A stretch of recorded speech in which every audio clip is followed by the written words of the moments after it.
came with popping bridge.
D came with popping bridge.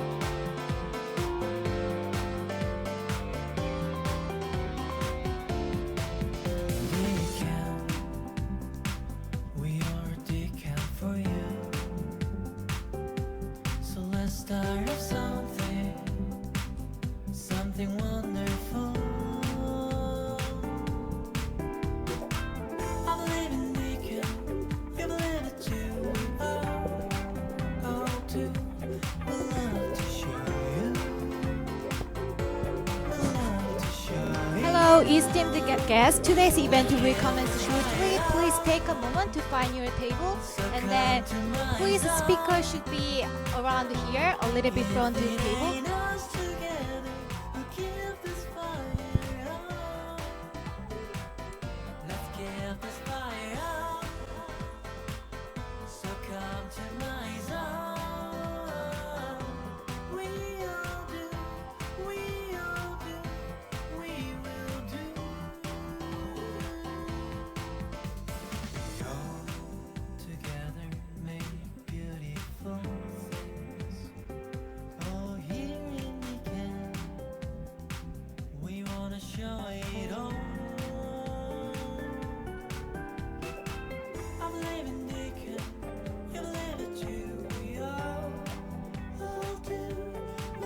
D came with popping bridge.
Okay, then there's more table, a little bit front side.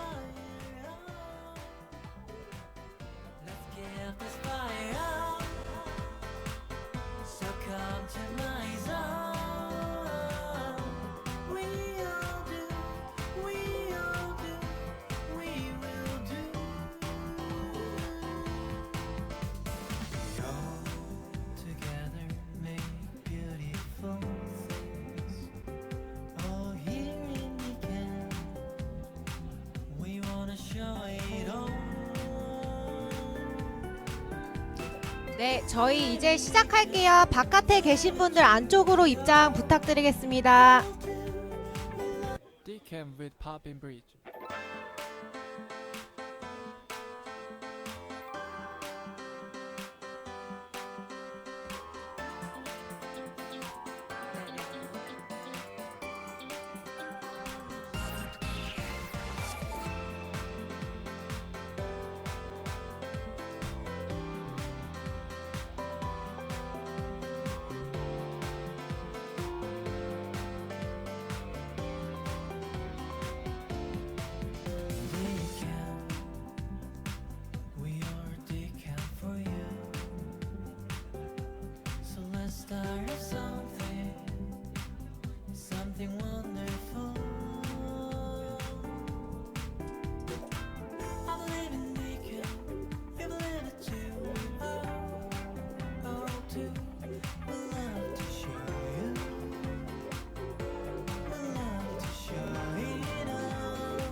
D-Cam with popping bridge.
D-Cam with popping bridge.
Hello, good afternoon, everyone.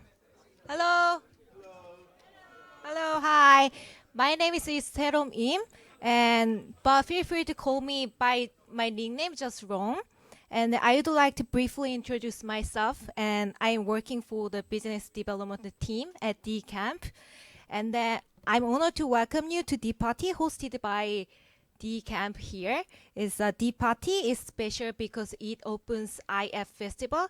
And then we choose to call today's event D.Party Global, and which highlights the diversity of a startup ecosystem from more than 16 countries right now. And then before we begin exploring global issue, it is my pleasure to introduce Mr. Kim, Managing Director of D-Camp.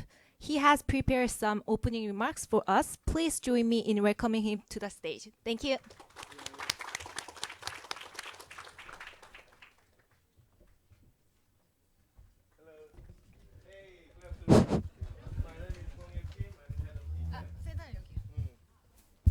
Thank you. It's such a wonderful weekend, but you are inside here, very unfortunately. We have, I have to start to my sincere appreciation to the special appreciation to 16 countries delegation and the 2 international organizations, and as well as the D-Camp family. And the global partner is today. How many today global partners come to here today? It's a 20. 20, wow. And as well as 27 the startup, which is supported by the D-Camp. And, family, partner, and the is implying to the connection and to trust each other. The D-Camp family is very eager to extend their business to your countries. And without your support, we cannot succeed as well. So today, if meaning the imagine future, meaning that, without imagine, we cannot make the future, then let's do make a future with it together. Thank you so much. Thank you. Thank you, and thank you for your thoughtful opening remarks. And then at this moment, I would like to introduce our participating countries alphabetically. When I call your name, please raise your hand like this. Yeah, and then say hello to the audience so that they may identify you during our networking session. And first is Australia. Hello, hi. Hi, nice to meet you. And next, Austria. Hi, nice to see you again. Hello. And Belgium. Yeah, here. 감사합니다. 네. Czech Republic. Yeah. Hello, nice to meet you. And Estonia. 안녕하세요. And France? Yeah. Hello. And Hong Kong? 안녕하세요. And Indonesia? We have a lot, right? Hello. Israel? Maybe he is coming right now. And then Italy? There's only one. Hello. Japan? Lonely guy. 부장님 안녕하세요. And Laos, we have, hello, nice to meet you. And Singapore, maybe she's also coming right now. And Philippines, hello, hola, hello. And last is United Kingdom, maybe she is also coming. And then it's right outside of D.Party, you can see more than 100 startups, including global partners. And after this event, please enjoy that booth. And finally, but last but not least, our international participants and IFC, International Finance Corporation. 안녕하세요. 네. And UNIDO, United Nations Industrial Development Organization. 안녕하세요. Hello. And moving along, and let's look ahead at the global issue in 2020. I'd like to look at this issue regionally in the following order, beginning with Europe, the Asia Pacific, and concluding with international organization.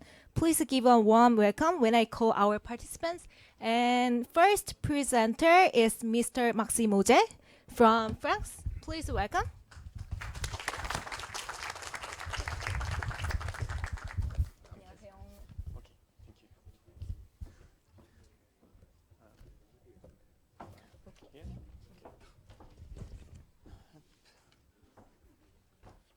Hello, everyone. Hello. Working? Okay. Very nice to meet you all. I'm Maxime. I'm from the French Embassy, and I'm here today to introduce to you the French startup ecosystem. But first, I would like to thank D.Camp for granting us a booth that I would also invite you to visit this afternoon, and also thank you all to attend. So I'm here today not to talk about the Eiffel Tower, not to talk about wine or cheese, but to make you all know that France is a startup nation. Why are we a startup nation? First, because French people are entrepreneurs. Entrepreneur is it's a French word. Actually, 20% of the French people intend to create a startup within the 3 next years. And then there is a common will from the government and from the private sector to develop the startup ecosystem. We have now almost 300 incubators, more than 50 accelerators, developing more than 10,000 startups in France, and among them, about 8 unicorns. So the market in France is really booming. We see here with the figures of funding, France is with 3.6 billion euros in 2018, the third market for funding in Europe, after UK and after Germany. But we hope to catch up with Germany because we are really close. And because we have a really important growth. In 2018, we have more than 40% growth in VC investments. VCs in France are really important. We have a lot of corporate VCs. We have a lot of also international VCs. Talking about the scale-ups, you see even in the first semester in 2019, it's keep going in booming. During the first semester, we had 18 deals of more than 40 million euros. It's already more than in the whole year of 2018. We are focusing in scale-ups, but we are also focusing in what we call the tech for good. It's the technology for the positive impact. We will have an event at the next Come-Up event at the end of November, a French Come-Up event. We'll also have what we call where is it? I don't find it, but we have also another event in January in France called Change Now. So it's really tech for positive impact. Also in France, we have what we call La French Tech. Maybe some of you know about it. La French Tech is the national brand, the national nickname of the French tech, of the French startup ecosystem. The wheel is to gather everyone to create an ecosystem between startups, between incubators, investors, and so on. Every year, the French Tech, La French Tech, the French Tech brand, publish for investors 40 very promising startups. So we have this here. It's called the Next 40. And we have in France and all over the world what we call communities. Of course, we have one in Seoul. It is represented by Kim Bosson, which is right behind.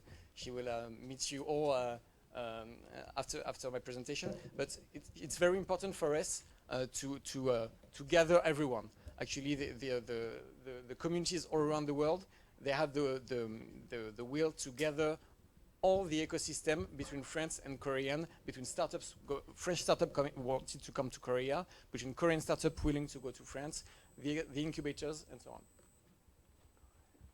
There are many, of course, opportunities for Korean startups in France. As I told you, many incubators. The most well-known is the Station F, is the biggest incubator in the world. But you have also Paris & Co, Creative Ballet, and even Naver. We have also major tech events like Viva Technology next June and Change Now, so the Tech for Good event in January.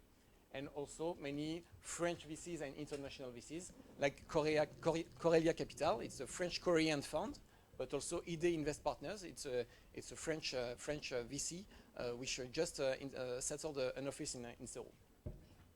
Of course, the cooperation between Korea and France is already very good. We have more than 15 MOUs, public and private, between innovative entities, French and Korean. We have a lot of startup exchanging with international programs between KZ and French incubators, for example. And we had, at the beginning of the year, our 5th France-Korea Forum of Innovative Industries. To finish, I wanted to have a few words about the French Tech Visa. The French Tech Visa is when you are a Korean startup, you want to develop your business in France, you have to be backed by a French VC.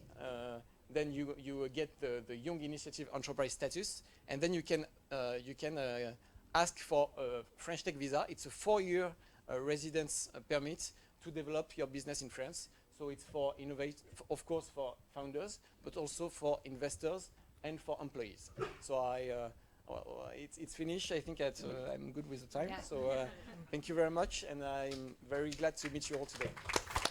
Thank you for your presentation. Thank you. Thank you. And next, I would like to invite Mr. Martin Lune Hoxer from Denmark onto the stage. Welcome.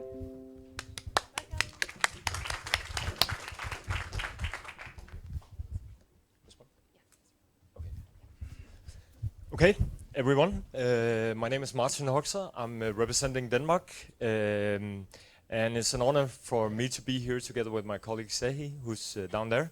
We're part of the DCamp family, and we've been that for a couple of years, where we've actually been working together with DCamp on different programs. We're also very happy to be here today.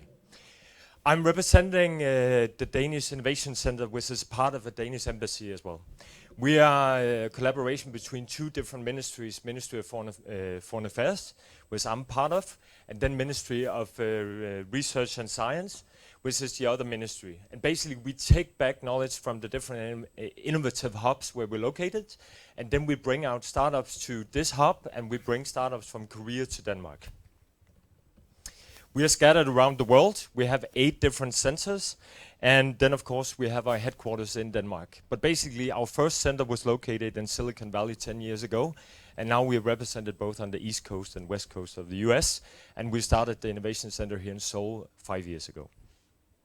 This is the team, a small, agile team that works with tech in broad sense, but we work within life science, clean tech, and tech broadly. This is our business model, where we can fit both the research collaboration and also the collaboration we do with startups into this model, because basically we end different phases. We're helping them finding investors, we're helping them develop their business models, but we're also helping them in implementing their go-to-market strategy in the last phase. We work within 3 different or 4 different services. The first one being advisory. We provide advisory to corporations, big and small, also startups. We provide intelligence, hopefully, by giving market analysis, writing reports, giving insights to our partners, both the Korean side and Danish side. And intelligence is also by escorting and assisting, especially Danish companies who wants to enter into the market here in Korea. And the last one being incubation, where we have a soft landing spot for Danish companies who wants to make it into the market. If we look at the Danish startup scene, we're ranked as the 6th best entrepreneurship ecosystem in the world, according to the Global Entrepreneurship Index, which is the best in EU. We're the fastest growing startup environment in the Nordics. In 2018 was a record year for amount of venture investments into Danish startups. That was $307 million going into the startup ecosystem, investing directly into startups.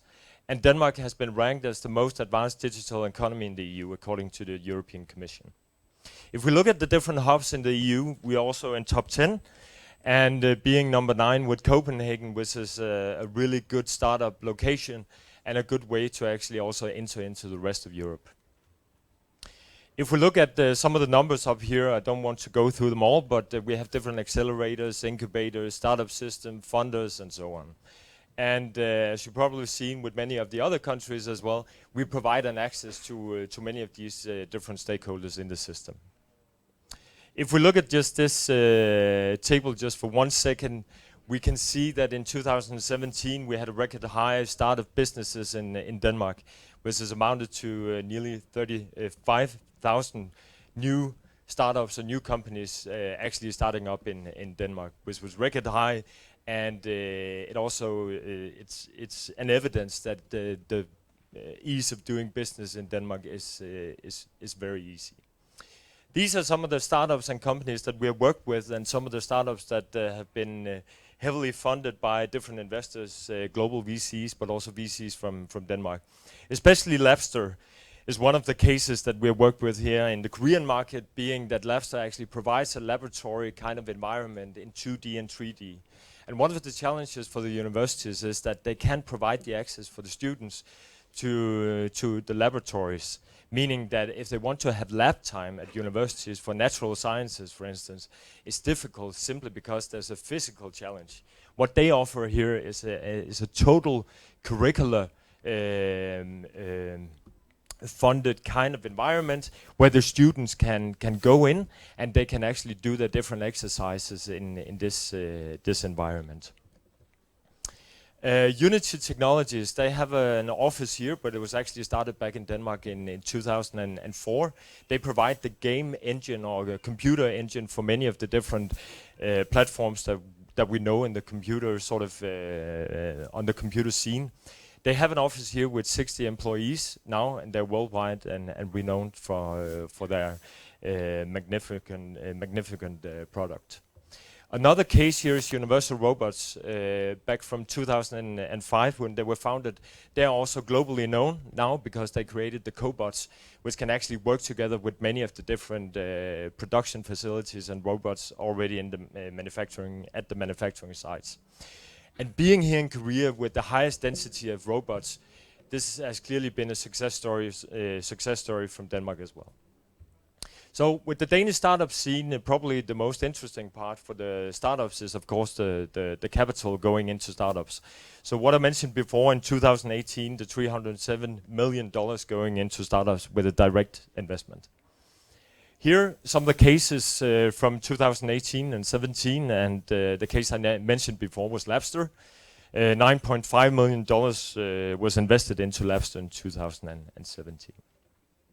So, what kind of programs do we actually have in Denmark that opens up for foreign startups to participate? Well, we have this Copenhagen for the Win, which is a startup community in Copenhagen, but have different accelerators. It's basically a community for startups, both Danish and foreign. Then we have Tech Barbecue, which is the main sort of event in Denmark, which just took place here in September 2019, and where we had a batch of Korean startups participating within the blue tech, ocean tech verticals. And then a scaled program which we do which we did in 2019, which we're also going to do in 2020. And what I mentioned before was that we had this batch of Korean startups going into the maritime sort of sector in Denmark because, as you probably know, we are the homestead of Maersk, which is the only conglomerate we have in Denmark. So, just ending by one last program, which is the Urban Tech program. We know that smart cities is something that has a focus globally, and also in Denmark, of course. So what we have tried to do is to support a program, an accelerator program, which accelerate good startups from around the world. And now we're working with the partners here, trying to identify good startups that could be part of the program in 2020, looking at urban solutions for the rest of the world. 감사합니다. Thank you for your presentation. It's next year Gary Kult from Estonia. Welcome. Please give a big hand. So hello everybody, my name is Kelly representing Estonia, and thank you DCAM for inviting me to this event. So not many know, but Estonia is a tiny country located in Northern Europe, and together with Latvia and Lithuania we form the Baltic states. Our population is only 1.3 million, which is a little bit bigger than the city of Suwon in South Korea, but we are a member of many international organizations and a very well-known startup nation and an IT information society. So in order to give you a better understanding of why Estonia is a strong startup nation, I will briefly go over the e-Estonia timeline, which is the foundation of our e-services and solutions. So in 1991, when Estonia gained its independence, there were no digital data collected about the citizens. There was basically no internet. People didn't have any devices to use the internet. So the government made a brave decision to invest in IT solutions and start these kind of e-services. And in 2000, Estonia put its tax board online. In 2005, we were the first in the world to introduce iVoting, which only recently a few other countries are following our lead. In 2008, our healthcare system was placed online. In 2018, Estonia and Finland became the first countries in the world to introduce cross-border e-prescriptions, which basically means that if I, as an Estonian, I go to Finland and I need to visit a doctor or I need to go to the hospital, then the Finnish doctor can, check my online healthcare data and give me the proper treatment based on these online health records. E-residency, I'm pretty sure many of you have heard of it. Some might even be e-residents. If you are, thank you. In 2014, Estonia became the first in the world and still is the only country to establish e-residency. E-residency is a digital identity available for everyone in the world, and it gives you this kind of location-independent access to EU business environment. And currently there are around 59,000 e-residents and 1,550 from South Korea. And for South Koreans, there is a pickup center in Seoul, so it's very convenient for you to apply and get an e-residency card. So very briefly about the startup ecosystem. Why Estonia is a startup nation, as I said before, all the e-services combine a very strong foundation for different kind of e-solutions for every startup founder. Also, we have a very strong collaborative ecosystem consisting of about 100 organizations that provide all kinds of support and help for foreign founders.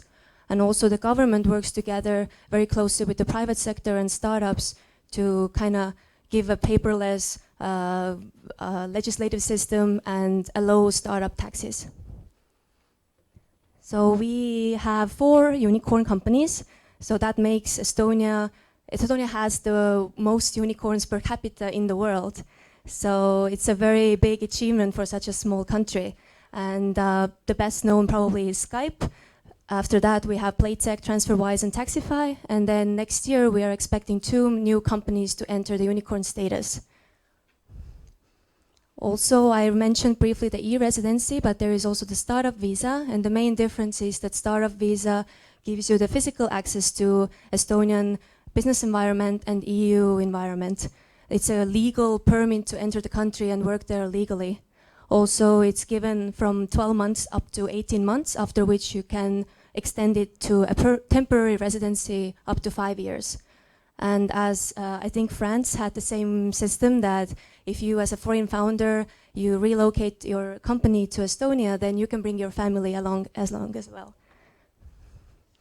And to sum up, these are the events coming up in Estonia in the near future.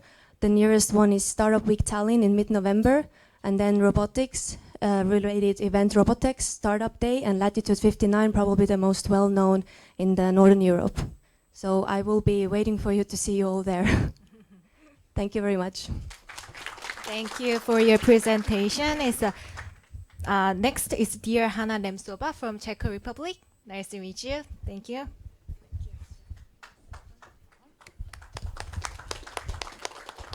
So hello everyone, my name is Hanna and I work for the Czech Invest. We are a governmental agency of the Czech Republic here in Korea, and we belong also to our embassy of the Czech Republic in Korea. So I would like to introduce you some more information about Czech Republic as a country for the startups. Czech Invest is a governmental agency. We support primarily foreign direct investment to the Czech Republic, and also looking for foreign partners who would like to connect with the Czech companies or Czech universities R&D centers. And the startup department is only one of many other our services. So I would briefly just introduce the Czech startup ecosystem. From the year 2019, we have new innovation strategy of the government, and there are 9 pillars, and actually one of them is the Czech Republic country for the startups. To give you some background about the Czech tech scene, Czech Republic is quite known for manufacturing or for the industry, but also there is a strong background in technical education, and also in the ICT. We have also many companies. For example, like probably the most known is Avast. I guess many of you have in your computers this Avast cybersecurity system. Also, another well-known is AVG, which was developed in the Czech Republic. So there are more than 150,000 people employed in the ICT sector. It's also important that there is strong university background, and also we produce more than 100 AI graduates only in Prague, which not so many people know that Prague is also like quite big AI hub even in the Europe, and compared to for example Silicon Valley or Canada like Montreal or Toronto, we have very competitive amounts of the people who we produce from the universities. And we have many startups in various areas, you will see later. So this is overview. You may know Czech Republic is in the heart of Europe, in the middle of Europe, and sometimes we are still considered as the Eastern Europe, but still from the neighboring countries, I would say we are the most Western one, because our largest trade partner and neighbor is Germany, and that's why compared to, for example, the other countries like Poland, Slovakia or Hungary, we have very good records. Not only in economics. And this is the main areas of the Czech startups. You can see that it's mostly gaming, analytics, e-commerce, education, AR, VR, and many other areas. Here are some numbers about financing of the startups. I will not talk much about that, but it's important that the main foreign countries where Czech startups goes are traditionally the US, like Silicon Valley or New York, then also Europe. But in the last 2 years, it's really increasing the amount of startups going to Asia. This is like the previous colleagues from other countries introduced.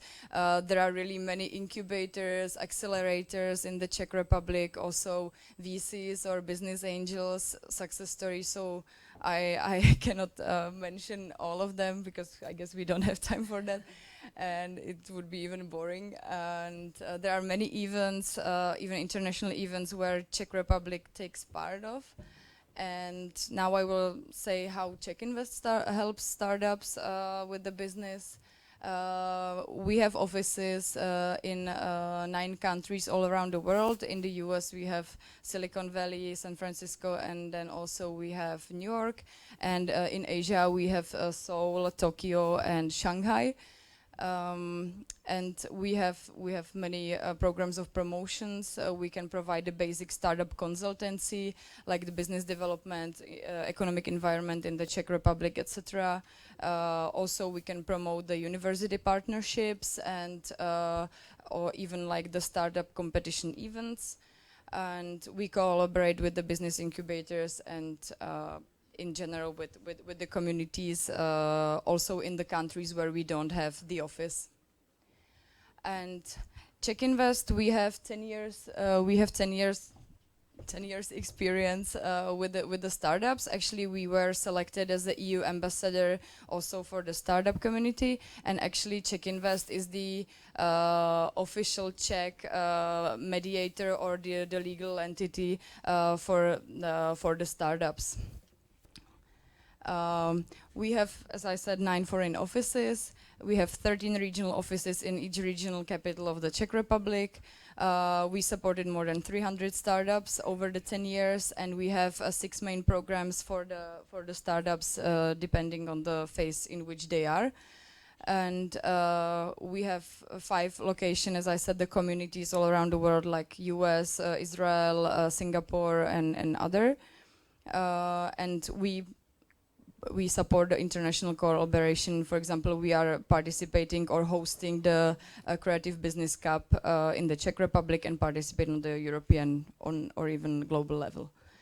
And here are some numbers about our supported or about our records. You can see that there were almost 300 supported startups since 2019. Then there was some large amount of financial support, and you can see that there are still the support will continue, and it's even there are raised even higher amount to support the startups. And here is overview about our supporting programs. The Czech Starter, Czech Demo, Czech Match, and Czech Accelerator are mainly for the Czech startups. But for international cooperation, it's important this ESA Business Incubation Center. It's along the European Space Agency, and then also this Czech Link startup. And here, this is probably the most important for foreign countries out of EU, and especially for Koreans, that our Czech Link startup programs is basically connecting foreign and also Czech investors and startups together and trying to find the good match. And here is just overview about, as I said, the success stories companies of the Czech Republic. As I said, Avast is probably the most well known. Then STRV, Social Bakers, Big Data Collections, Kiwi.com. Most of you may use that already. If you like, or if you like 3D printing, Prussia Research is actually a Czech company, and they have the largest amount of sold 3D printers in the world. And then I could continue with many more. And our focus on Asia. Asia is, as I said, one of the key destinations, especially for the future. And in the year 2018 and 19, there was really higher amount of the projects where Czech Invest participated on the main events in Asia, especially Singapore, Hong Kong, and Japan. And for next year, we would like to also continue with Korea. So I'm really glad that D-Camp is supporting us as well, and we can develop this cooperation. And for next year, in spring, we would like to do kind of incoming of the foreign startups to the Czech Republic. So if you would know about some Korean ones who would be interested, you can contact me and we can discuss this later. And here are just some examples of our events, what Czech Invest does in the neighboring countries. So you can see /Tokyo, Czech Accelerator in Singapore was already for a few times. And then in the last, this year, our colleagues were again in Tokyo on Inbound Singapore or Rise Hong Kong. So thank you for your attention, and last but not the least, I invite all you to our booth where we have the Czech beer. So I guess Czech Republic has the good beer, as you may know. So if you want to taste, come to our booth. Thank you. Thank you for your presentation. Next, Mr. Franz Schred from Austria. Welcome.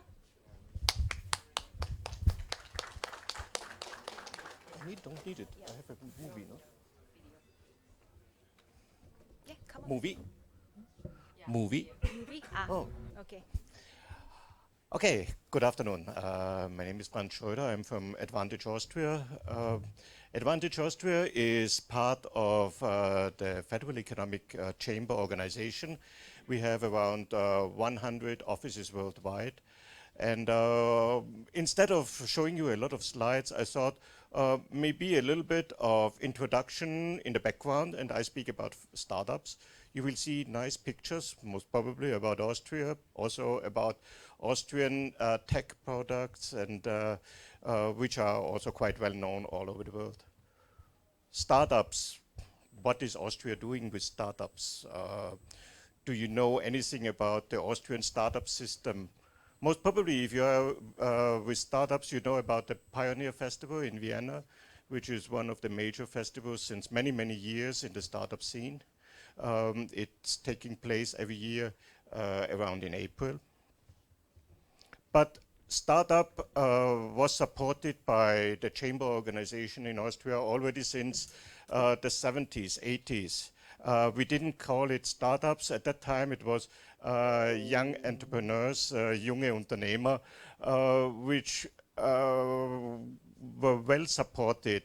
We networked them not only in Austria, but we tried to connect them also everywhere in the world. Since a few years, also in Austria, of course, a startup system was growing up with all these supporting organizations, incubators, accelerators, university supports, and so on. You can find anything also in Austria. But we have, especially when it comes to overseas markets, also for startups, we have a little bit different approach maybe. We, on one side, we bring the startups to here. So we have Go Soul program. 2 years already, we are cooperating with DCAM. Thank you so much. This year, last year we had 8 startups. This year we had 7 startups. Last year, batch was very successful. We could match them up successfully, and 3 Austrian startups already could have a cooperation with local companies, with local startups. Because in the end, we think that for us it's most important that our startups start a cooperation. In any sense, even if they look just for a business partner or they look for a cooperation of development of new products. This is valuable for us. So we actively try to bring them in here to look for business partners. On the other side, we also bring Korean startups to Austria, not only to the Pioneers Festival, but also there is in cooperation not with DCAMP, but with the Startup Alliance, Vienna packages, 1 or 2 packages every year already over the past 4 to 5 years we were supporting. Korean startups could go to Austria, get to know the Austrian business environment, also of course the Austrian startup environment, especially in Vienna, but also getting to know the European one. We send them also out into our neighboring countries, might it be Italy, might it be Czech, might it be Slovak, Hungary, so that they get to know, okay, how is the business running in Europe? Well, and additionally, we also have, in cooperation with the Global Incubator Network, which is supported by the Austrian government, groups going to Austria, and also the Go Seoul program coming to Korea.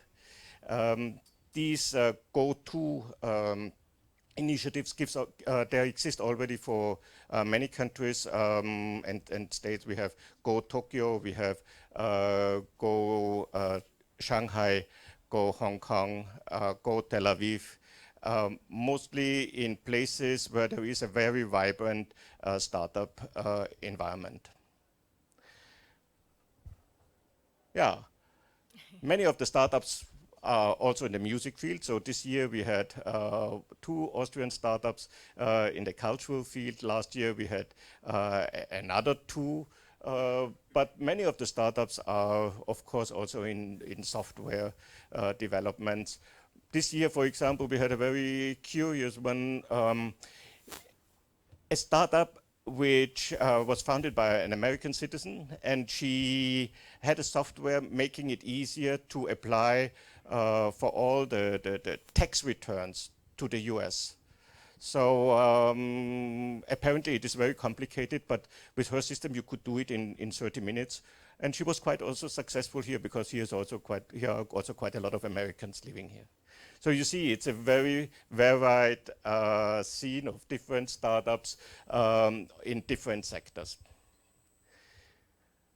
We are actively supporting them, not only throughout our events of Go Seoul, Go Austria, but also when they come to us, to our office, any time of the year, we will give them a very active support to finding them business partners. And this is our role here, and this is our role anywhere. Might it be in the Philippines, might it be in Israel, Hong Kong, Singapore, or Czech Republic too. Yeah, and I also like your beer. I will be coming. So let's continue a little bit more with the video until the end. And I thank you very much for your attention. And please visit us at our booth. Thank you so much. Thank you. Yeah.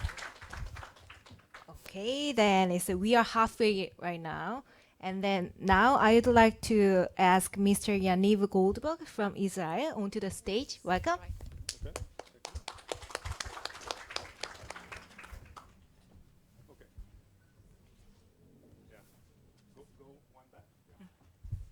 Okay, so I just came back from South Tyrol on the border between Italy and Austria, and definitely Austria is a very beautiful place. And today I think we hear from very interesting and successful startup ecosystems around the world, and I'm very proud that Israel is part of that list. My name is Yaniv Goldberg. I'm the economic attaché of Israel in Korea. And indeed, Israel is part of that list, and for a good reason. According to a World Economic Forum report from 2019, and I will read it for you, Israel is an innovation hub. Thanks to a well-developed ecosystem, Israel spends the most of any country on R&D, and is where entrepreneurial culture is the strongest, the acceptance of entrepreneurial failure is the highest, where companies embrace change the most, and where innovative companies grow the fastest. And I think these words represent what we in Israel believe are the reasons and elements of success of our innovation ecosystem. Just for you to know, Israel is located in the Middle East. It's a very small country, 9 million people, less than in Seoul, but with a very high average growth rate and a very good stability and a very promising ecosystem. And Israel, in our belief, is a perfect match for the world challenges right now. And some of the reasons are a very good combination between the army service and the army technologies and academia, government support, and a very strong funding ecosystem. And as I told you, part of it is our technologies that are being developed in the army service, and some kind of a diversity that is being achieved through the army service, and the challenges that young people in the army service are facing. They do their army service. It's mandatory in Israel for women and men. They develop all kinds of technologies, starting from missiles and ending with software and hardware, and then they go to the civilian market, and they are very well equipped with knowledge and also with experience. And as I told you earlier, in Israel, the level of investment in R&D is the highest in the world. Korea, together with us, is at the second place, and we are leading the world in that regard by far. We spend, like in Korea, around 4.3% of our GDP on R&D. And in Israel, every year, there are around 800, 1,000 new companies, new startups that are being opened. Half of them are being closed every year. And we believe that failure is not a bad thing. Failure is one step towards success. And we believe that once we identify a good entrepreneur, it must be one that learned from his lessons. And in Israel, there are many, many sectors that achieved great success, be it in financial technologies or in smart farming and agriculture technologies, or in the automotive sector, where Israel becoming a powerhouse for auto tech, autonomous driving technologies and connected car technologies. But it's the same for medical devices and many, many other fields like water technologies and so forth. I may share with you some examples because they reflect what I was talking about earlier about military technologies and so forth. One of them is a spin-off by Mobileye. Mobileye is an autonomous driving technology company that was bought by Intel for $15 billion in 2017. And one of their spin-off is a company that helps the blind people. And blind people cannot read, obviously, from the newspapers, so they developed a device that is being attached to regular glasses, and the device can read the news using artificial intelligence technologies for the blind people, which is basically a technology that aims to do good, but it's also very profitable in some places. And another technology that comes actually as a spin-off from technologies from the missiles is a special pill that goes to your body and allows the surgeon, the doctor, to see what goes on through your body. And it uses the same technologies that rockets or missiles in the army are using. This is a very nice spin-off that does good for the people. Mobileye, I mentioned earlier, it's an autonomous driving technology, but very successful, but it's not the only one, and there are many, many other companies in Israel that are collaborating with many tier one companies, OEMs around the world. By the way, Hyundai is one of them, and I'm glad to tell you that the head of the R&D for Hyundai will visit Israel end of October for Smart Mobility Summit in Israel and will speak there as a keynote speaker. Besides that, in the agro-technology sector, there are many, many interesting companies that are combining big data and artificial intelligence and drone technologies all together. One of them is Tevel technology, Tevel robotics technologies. They are doing actually something quite amazing. I saw it in my own eyes. They're taking drones and they're building robotic arms on top of those drones, and they actually teach the drones how to pick up apples from the tree.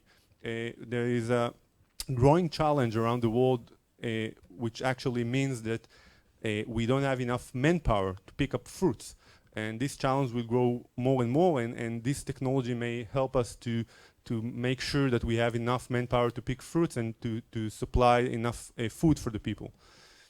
In Israel, we count the investment going into startup by the billions, not by the millions, by the billions. So Israel is currently leading the world in terms of investment per capita.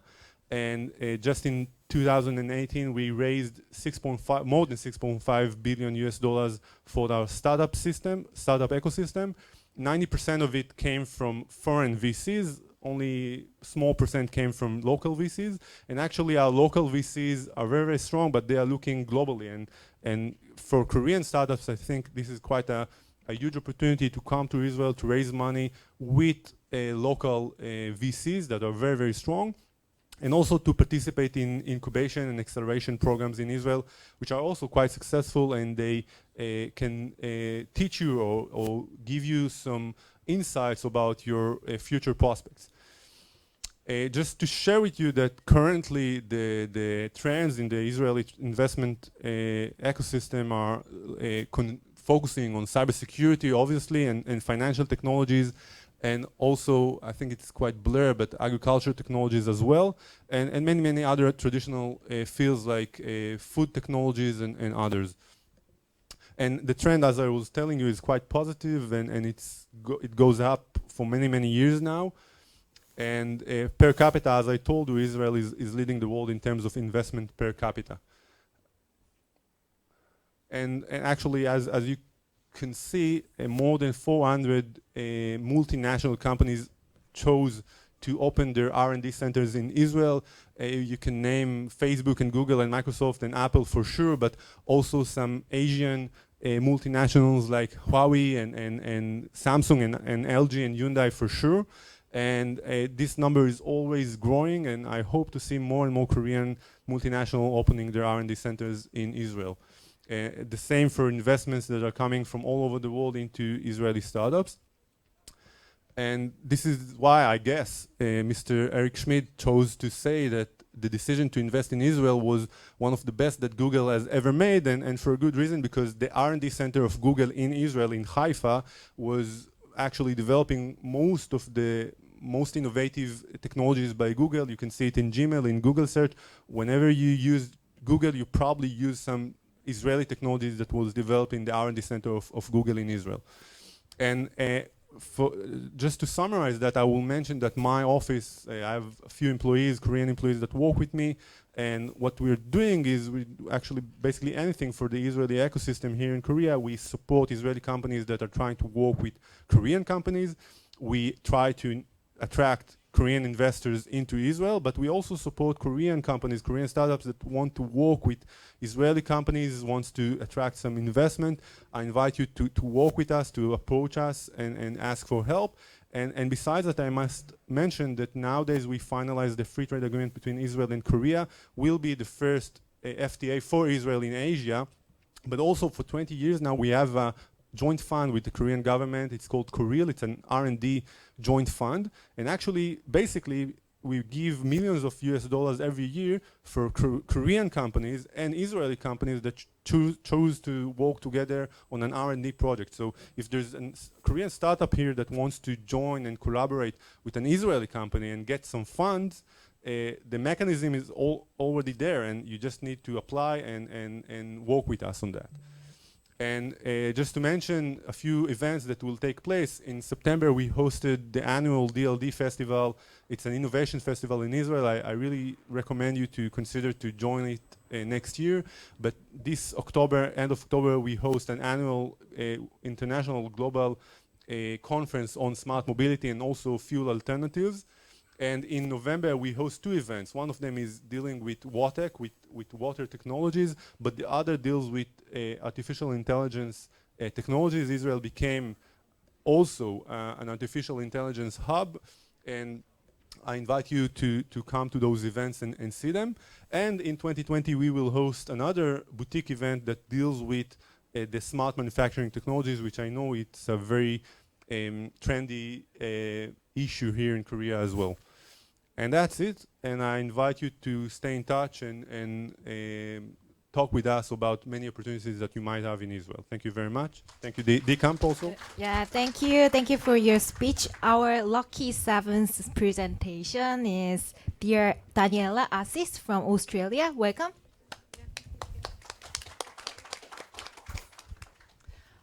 Good afternoon, everyone, and thank you so much, D-Camp, for bringing us here today. I'm Daniela Assis. I'm the Trade Commissioner with the Australian Trade and Investment Commission based in Seoul. So we are the commercial arm of the Australian Embassy, and we look after developing international trade, investment attraction, education, tourism, and consular services as well.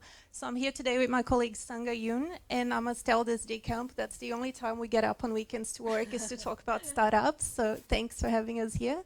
So why our ecosystem is so interesting for everyone is because we're the fourth largest economy in Asia. We are the 12th largest in the world. We managed to survive the Asian financial crisis and the global economic crisis, and we had 27 years of consecutive economic growth, and we have AAA rating as well.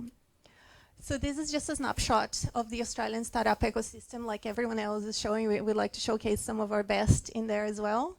And Australia is a very complicated and unique place. So of course, every one of our local state governments will have their own policies to attract startups to Australia, which make our job as the federal government a little bit harder. But we are here to talk to you today about some of this. So we have many innovation grants in each of the states, and this map here just shows you where the startups are located. So in New South Wales, mostly in Sydney, that's our largest home of startups. So we will touch a little bit on the programs available from Sydney. And I think one thing that not a lot of people know about Australia is that we are an incredibly innovative place, but we don't talk too much about it. We like to take the credit for our beautiful beaches and for our education system. So, and I actually guarantee all of you here today have enjoyed one of Australia's innovative ideas. Does anybody know what that is? It's the Wi-Fi that was invented by Australia. Okay, so these are some of the grants that we have for startups in the state of New South Wales, where Sydney is located. We have a booth here today, and while we don't have Australian beer, we do have kangaroo pins and lots of brochures to talk about this. So come see us. We're at the very end of the street party. And Australia, as the federal government, have a lending pad program, which means that we give a startup that is registered in Australia a 90 days residency at one of our established co-working spaces, and one of them is in Israel. The other one's in Shanghai. We also have Singapore, and we have San Francisco. So with that program, you get it's very competitive. You get 90 days of mentoring with an Austrade landing pad manager who provide one-on-one assistance and introduce you to the ecosystem of the particular country that you decide to go.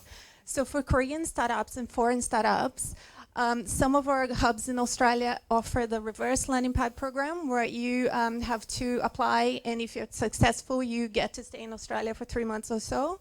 We are working with some of the hubs in Korea to see if we can have a pipeline of Korean startups coming to Australia and some Australians coming to Korea. So hopefully we'll announce something later in the year. So the venture capital space in Australia was underdeveloped until a few years ago, and now we're starting to see a lot more of the global players setting up in Australia and heavily investing on startups. So this is just a couple of A and B fund series, and then we have early stage investors as well. And in addition of the major ones that you can see here, we have a couple that are just focused on Asia, and these are it. That page and this one as well. And this is our startup community. I think some of you might have seen some of these guys here, in particularly Atlassian. If you haven't seen any of this, you will. They are coming to Korea and they're going to be everywhere very soon. And these are our unicorns. So at the moment we have Canva, which is probably the most famous one of those ones. And they're really, really successful. They're a 2-year-old business and they are worth, at the moment, I think it's $2 billion valuated as of April. So we're very proud of all of our unicorns like anyone else here today. Some of our co-working spaces and accelerators include WeWork and also Fishburners. They're probably our most competitive ones in terms of being accepted into it. And this is our very new Sydney Startup Hub. So it's 11 floors and houses 2,500 people. That just opened in the beginning of this year and is one of our most modern startup hubs in Australia at the moment. And this is the Sydney landing pad I mentioned earlier today. So you get all that amount of benefits there if you're a foreign startup and you want to try the Australian market. So please come talk to us if you're interested in any of these. And this one is just talking about the Melbourne startup ecosystem in a little bit more detail. So I won't touch too much. We have our representatives from the States in the booth with us today. So if you want any detailed information on this, we have them there this afternoon for sure. Tomorrow, I'm not too sure they're going to show up, but Sangha and I will be there. And this is our coming up events. So we are bringing actually a little piece of our most famous and biggest event to Korea in the end of the month. And that is StartCom. So we are working with the Korean trade investment agency here, Kotra, to give 3 Korean startups the chance to pitch for $1 million in Australia and get an all-expense-paid trip to StartCon in November. So here are the details. If you'd like to pitch and try to get a space into this, we're going to have up to 50 contestants pitching for the 2 spaces to get to go to Australia. So if you want to know more, please talk to Sangha and she'll hook you up to apply for this one. Thank you so much, and we'll see you in the booth. Thank you for your presentation. Now, a little bit closer to home, UNIDO has kindly invited 3 countries, Indonesia, Philippines, Laos, and I hope we can get some insightful tips about operating in emerging market. Please give them a big hand in a row. As please welcome Mr. Yogi Hasdiono from Indonesia onto the stage. Welcome.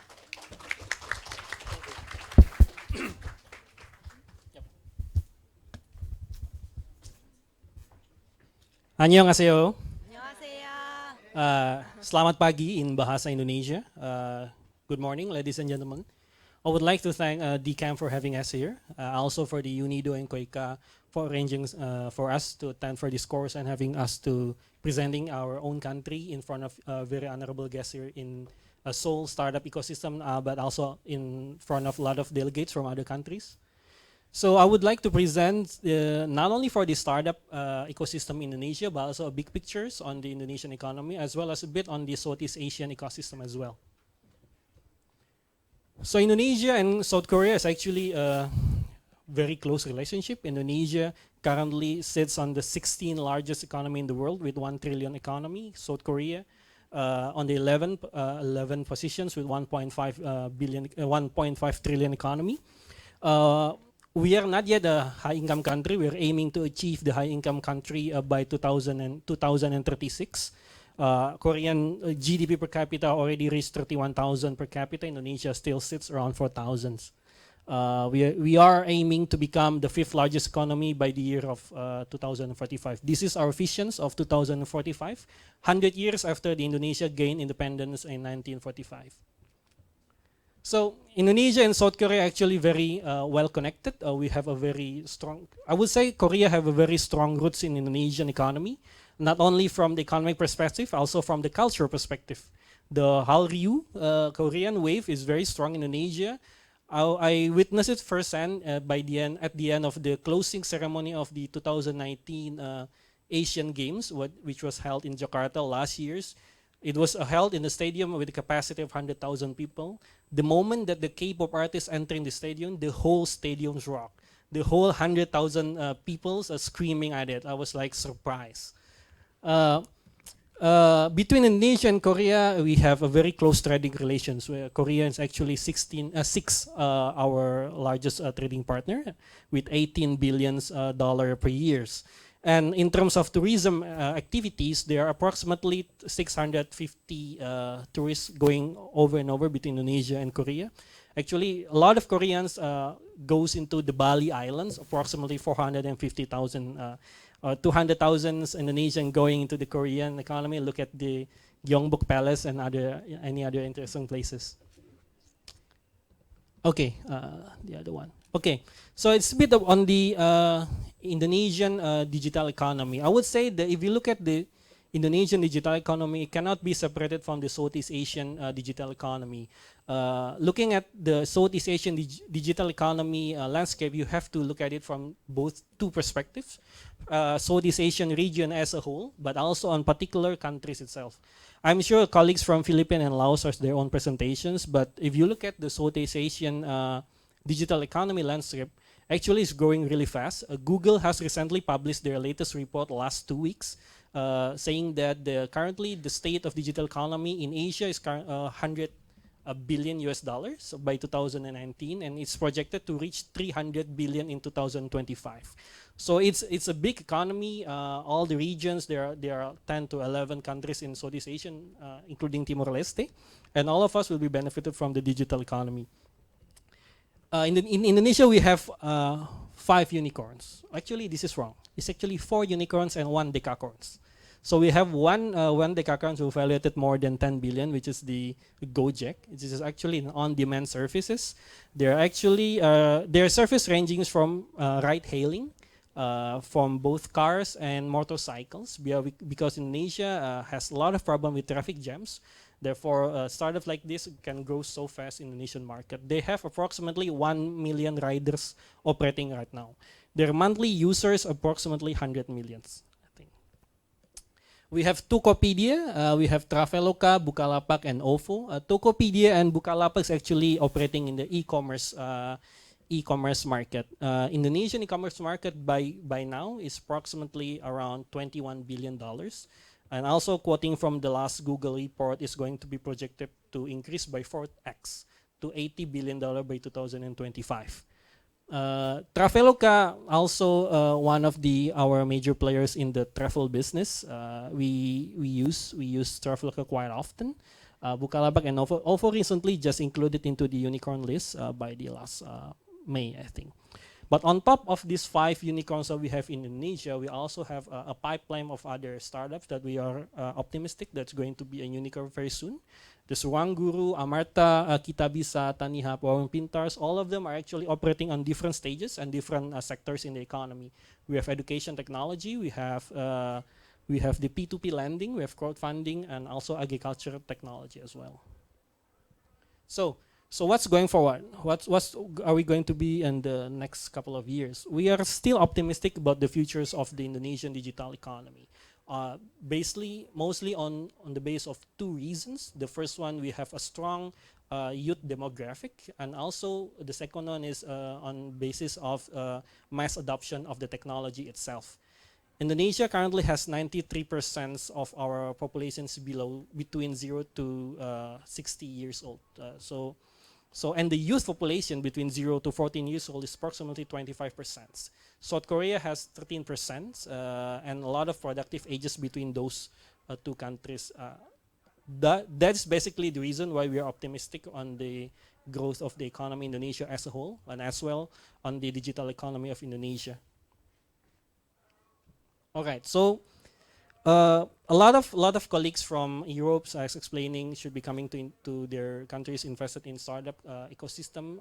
I would like to also the same, but not only into the startup, but more on the Indonesian economy as well, because I believe that the South Korean people are very strong in the manufacturing process. There are also representatives from Austria, from Israel, from Denmark, from France, which are also very strong in manufacturing sectors. Please come and invest in Indonesia.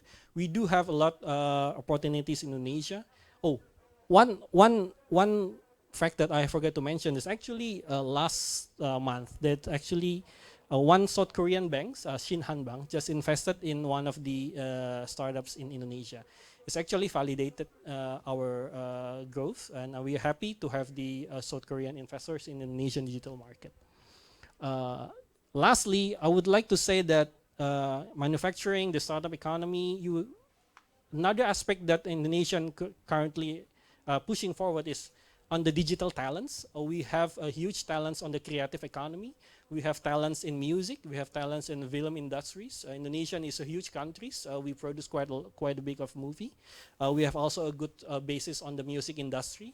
So we believe that's one of the potentials investable areas for people from either Asia or any other leading countries. Lastly, I would like to invite you come to invest also and come to Indonesian tourism sectors. You know about Bali, but the Indonesian government has enacted that we decided to have policy to create 10 new Balis for the next 10 years. So please come to Indonesia and visit Indonesia. Thank you. Thank you for your presentation. Is next Mrs. Katinuki from Philippines.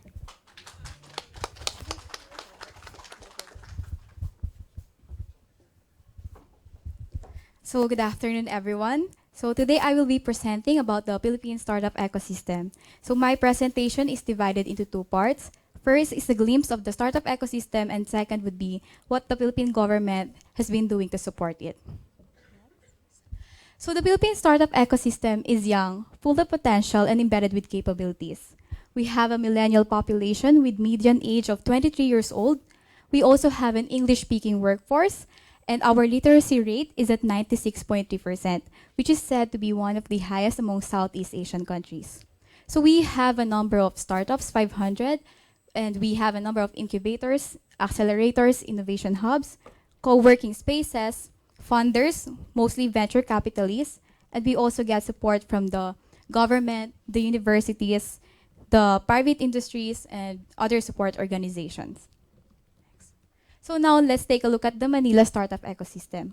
So the Philippine Department of Trade and Industry facilitated the participation of the Philippines in the Startup Genome Project last year.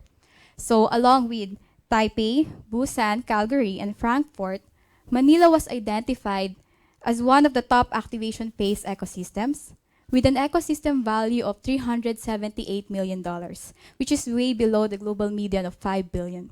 And these are the achievements of the Philippine ecosystem, but I would like to highlight the top 10 in the global ecosystem for buck, because it actually means that the Philippine startup companies are getting more value for their initial funding. Next slide, please. So these are the top startup industries in the Philippines. We have the enterprise, software, and solutions, followed by the e-commerce, then the financial technology, marketing, media, and advertising, and the education. And then on the other side, these are the challenges faced by the Philippine founders, startup founders. Number one would be the capital requirements. So these are all from the 2017 PwC survey on Philippine startups. So now I will talk about the Philippine government support for the Philippine startups.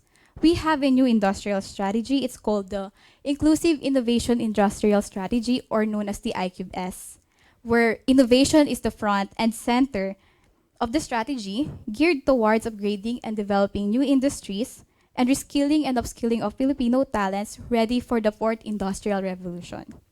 So to support the government's I-Cube-S, we have the Innovative Startup Act, which has been recently passed last April. So the act declares fostering inclusive growth through an innovative economy by streamlining government and non-government initiatives in both local and international spheres. So the objective of this law is to provide incentives and remove constraints through the appropriate programs and fund supports. So next, please. So these are the programs and benefits of the law. We have the Startup Investment Development Plan and Philippine Startup Development Program. And these are the benefits. We have Startup Grant Fund, Startup Venture Fund, Startup Visas, and Startup Eco Zones. And not on the list, but we'll also plan to create a one-stop shop which will facilitate the coordination between startups, startup enablers, national government agencies, local government units in processing their registration, licensing, certification, collection of fees, and other regulatory processes. For this law, there will be 3 government host agencies.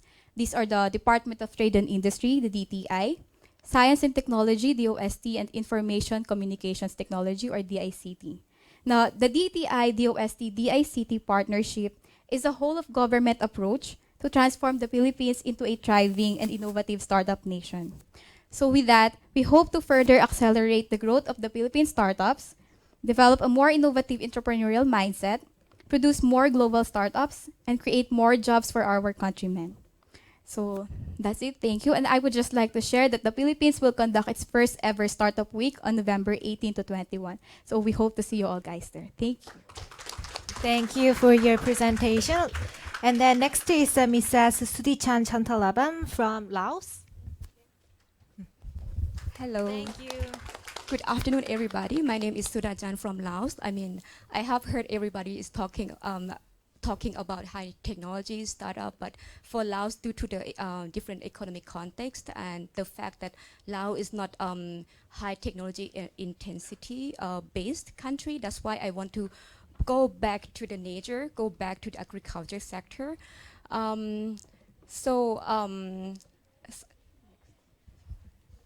So for those who do not know about Laos and have never heard about Laos yet, I would like to introduce some facts and figures about Laos.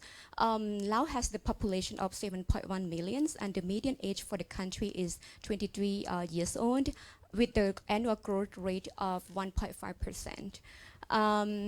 The GDP per capita of Laos is approximately $2,500 US per year, and the GDP growth rate is about 6.5% per year, and the Laos is dependently heavily on the natural resources. For example, the copper, tin, zinc, tin, which are evacuated and traded as the one of the dynamic products of Laos.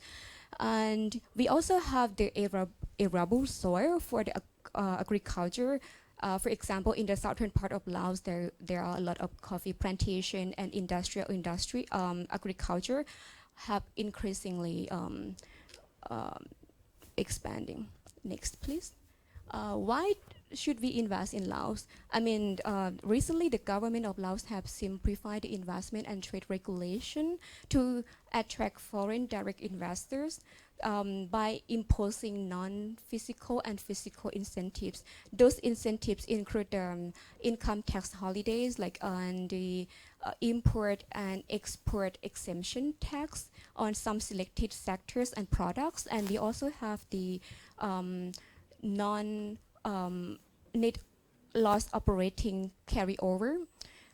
And another comparative advantage of Laos is like we have almost have no damaging natural disasters that can damage or delay your investment in Laos. And according to the U.S. Department of Travel Advisory, Laos is considered as the safest country in the world. So that means that it's very safe to live and travel in Laos. Laos also has the number of low-skilled labor, and the minimum wage is as low as $140 US per month. that if you're investing in Laos, that means that the production cost can be low as well. Laopedia is also the member of international organizations, for example, ASEAN, WTO, RCEP, which is ASEAN Plus, and bilateral investment treaties or trade agreements. That this gives the opportunity for Lao PDRs to enjoy the tariff preferential treatment and non-technical barrier to trade. Lao is enabled to become part of the global and regional value chain, trade and production base. Next. In Laos, we have two types of investments. Like for the first one is the general investment that all investors or developers can come to invest in any sectors in Laos, except this, the business in the sensitive list or restricted list. For the promotional investment, according to the regulation imposed by the special economic zones, there are higher tax incentives for some particular sectors. For example, electronic industries, scientific new technologies, production of modern construction materials, tourist infrastructure, agriculture products, and export products. And we, the government of Laos also invests on the human resources to improve their capacity and know-how, and also intensify the usage of high-tech technology to increase the productivity to be more attractive for the investors. And we also imposed laws on the investment promotion in Laos and also the special economic zones to make sure the investor can see the predictable and transparent trade and investment regulations and procedures. Next, so I would like to focus on the special economic zones in Laos because the government is working really hard and intensively to attract investors to invest in these zones.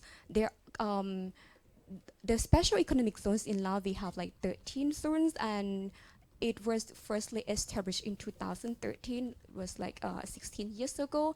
Until now, the total area, we have approximately 19,000 square hectares, and almost 46,000 jobs are created, and 9,000 are for Lao nationals. The investment volume is approximately 1.8 billion, and the investment by the sectors are 30% in the industry, 32% for trade, and 38% for the services.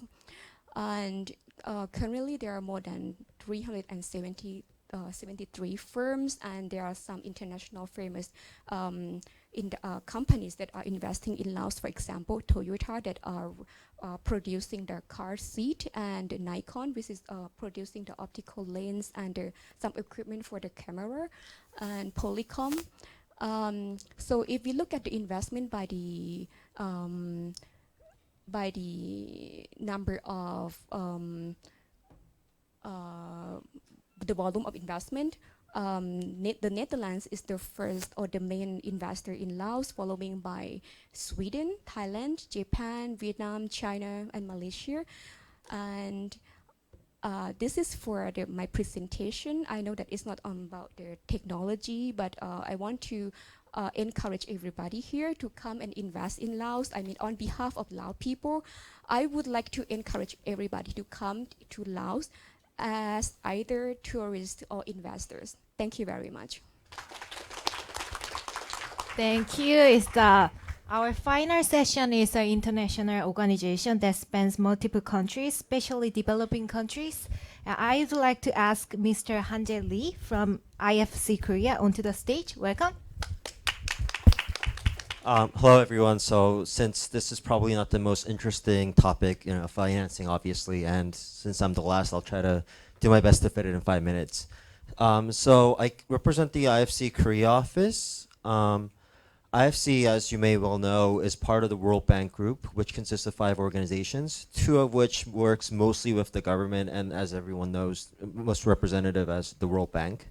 IFC and MIGA, we are the private sector arm of the organization. Amiga provides guarantees, and IFC provides advice services as well as direct financing in form of equity or mezzanine or loans.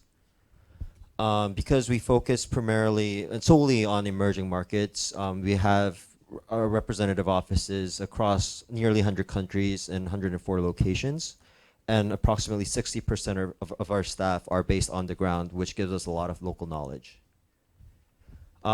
These are some of the reasons why our clients try to work with us. Our pricing is actually not, it's not a preferential pricing, so we are market-based pricing, but we do provide long-term financing as well as a lot of local knowledge, which provides a little bit more value add than other commercial lenders might do.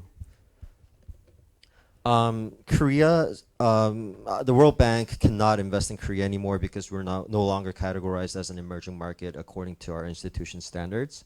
So our last investment in Korea was during the Asian financial crisis, and we exited in the early 2000s. We reopened the office in 2014 as part of the government's request to support Korean sponsors and companies doing projects in emerging markets.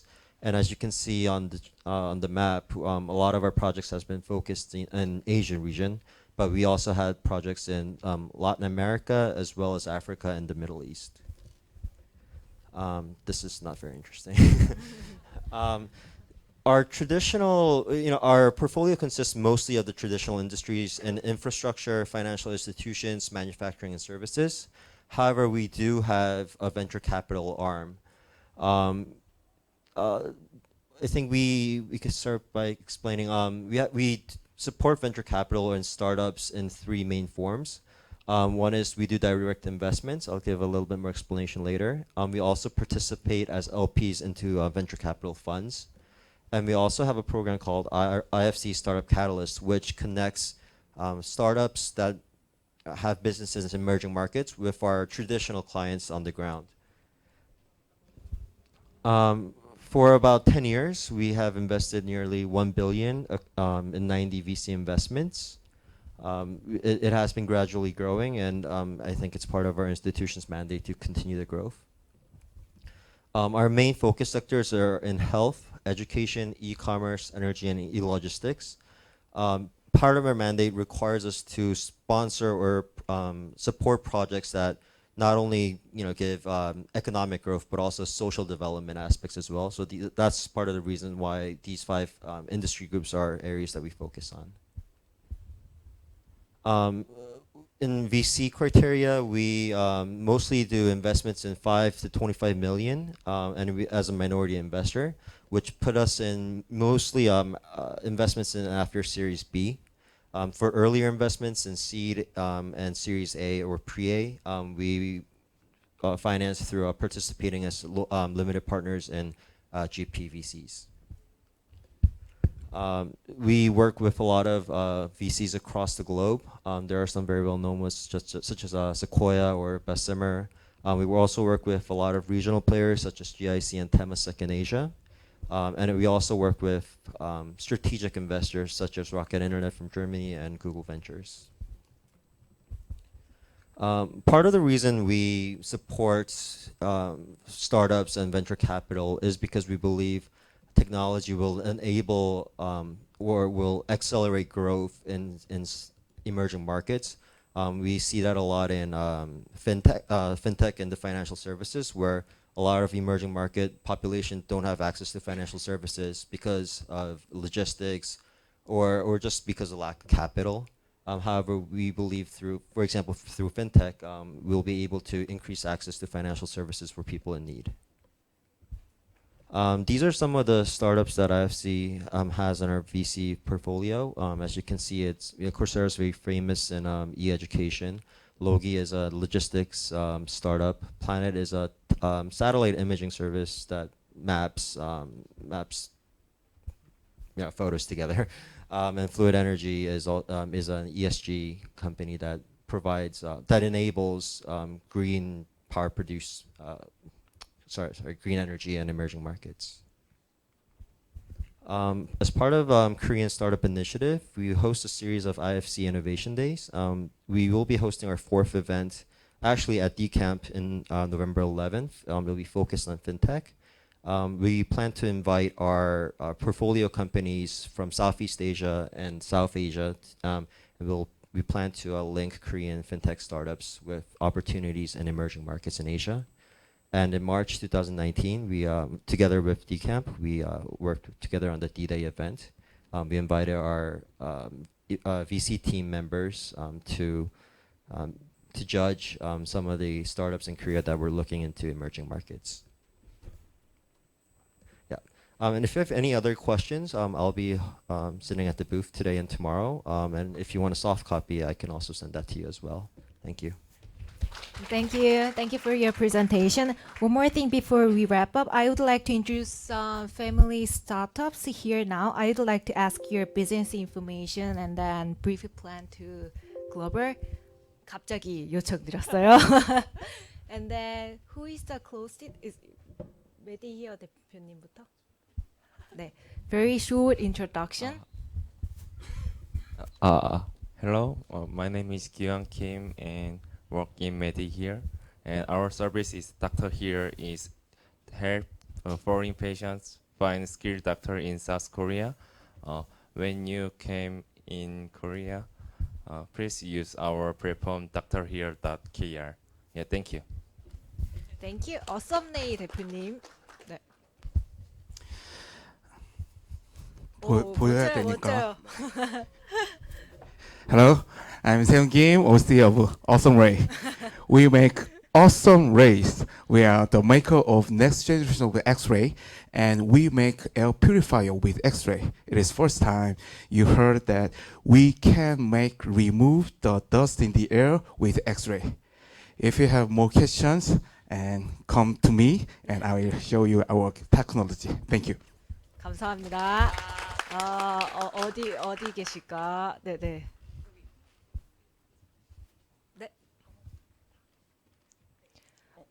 아니 트이다 대표님 드릴까요?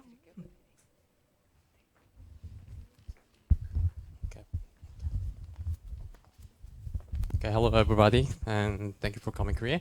And my name is G, and I'm from the TIDA. We are a mobile application, and we're providing some video contents and voice signal analytics system, which help the foreigners to learn Korean language and also practice speaking skills, especially communication skills. So at this moment, we have launched our service in Vietnam, and we want to expand our service to the Indonesia and Cambodia, and of course the Southeast Asia.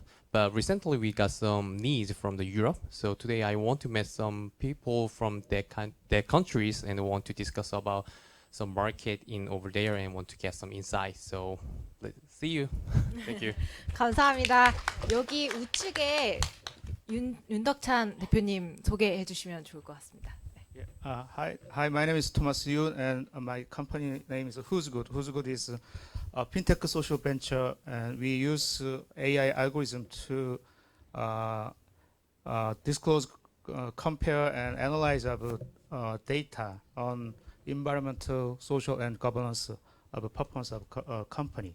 And our operate who'sgood.org, and you can find a good company in our website. Thank you.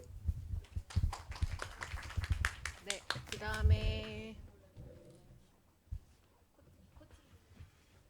네네네. Hi, I'm Lane An from Able House.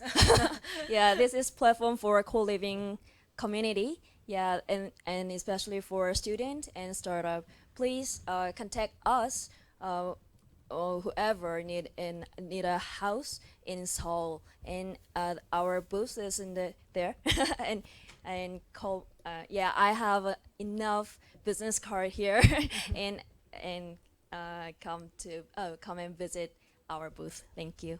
감사합니다. Thank you. And 이노마드 이사님 계시죠? 네네. Hi, my name is Nara. I'm from Inomad, which stands for Energy Nomad. We are a Seoul-based clean tech venture that we produce a portable water power generator, this is small, and it converts actually any type of moving water into store energy here. So you can charge your mobile devices out on the table without any off-grid area. and would like to promote the concept of renewable energy prosumerism. So instead of just consumer, you can produce your own energy and consume your energy on your own. So if you want to experience our product, just feel free to come to our booth at number 48, I believe. Thank you. 감사합니다. Thank you. And then Tina from Store Camera. Hello. Hi guys. I'm Tina from Store Camera. I'm the product manager. We are basically a mobile app for online sellers. So if anybody wants to sell this microphone online, like to Amazon, eBay, or Etsy, or Shopee, or Shopify, you can easily take the product photo through our app, remove the background, edit it, and easily upload it through our app to those multiple stores or multiple online platforms. So we're very much looking forward to talking with people who have open e-commerce markets. We would very much like to talk to partners who would like to partner up with us to provide online sellers the opportunity to sell products easily through just your smartphone. So thank you. Come talk with us. We're over here. We're going to come visit you if you don't. So thank you. 네, thank you. And then next.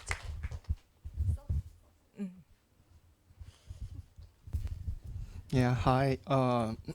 My name is Sung-Gun Jun. So my company is like a medical manufacturer. Our product is like many people after surgery, they're gonna use the needle or staples. But if you use the needle and staples, you have a like infection problem where you have a scar on your skin. So if you apply our product, you don't have any this kind of problem. So it's kind of the new product. So if you have any network, like a medical field or doctors, so please, yeah, contact us, and then maybe we're gonna make a business in other countries. Yeah, thank you. 네, 감사합니다. Thank you. Maybe probably the last. 네, 안 계시는구나. 네, 네. Okay, and then I appreciate your coming. They are D-Camp residence investment portfolio and then pitching startups. We can be more right outside on the street today and tomorrow. Thank you for your great speeches and cooperation. Today's lunch catering is served by 공공의 주방, Public Kitchen, which is a cooking class and space sharing platform. And they are also part of the D-Camp family startup ecosystem. And then after D.Party, and then I would like to, you can see and meet more startup right outside at the IF Festival, which is only open today and tomorrow, 2 days. I hope you don't miss it. And I'd like to notice some change in location of global booths.